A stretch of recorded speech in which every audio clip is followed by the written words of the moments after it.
د روزې په حالت کې انجکشن لګول، ستنه لګول، آیا په دې سره روزه خرابېږي او که یا؟ یعنی که څوک د رګ ستنه ولګي یا د غوښې ستنه ولګي، نو په کومه ستنه سره روزه خرابېږي، په کومه ستنه سره روزه فاسدېږي.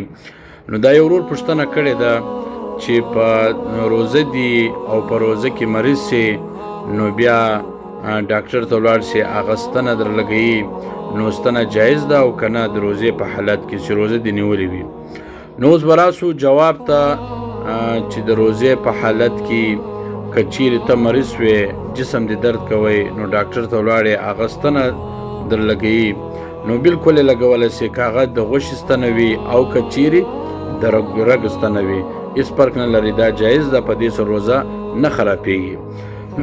دغه رقم که چیرې یو سړی راولاړ سي، د دې دپاره ستنه لګوي چې زه طاقت پیدا کړم او دغه روزه تېره سي یا تنده مې په ورکه سي، نو داسې انجکشن لګوي، بیا دا مکروه ده، دا جایز نه ده. فتاوی رحیمیه صفحه نمبر 244 جل نمبر 2 کې لیکلي دي که چیرې یو سړی مریض سي، د روزه نیولې وي، جسم یې درد کوي، تبه یې، نو هغه انجکشن ستنه لګوي، که هغه د رګ وي که د غوښې فرق نه لري، دا جایز ده، بالکل دې ولګوي، په دې سره روزه نه خرابېږي. ما درته وویل په هغه سره روزه خرابېږي چې کله سړی د طاقت دپاره لګوي، د دې دپاره یې لګوي چې زما تنده په ورکه سي، زه اوبه څم، یا د دې دپاره یې لګوي چې زه طاقت حاصل کړم، په دې انجکشن سره روزه تېره کړم، نو بیا دا جایز نه ده، مکروه ده. او که څوک د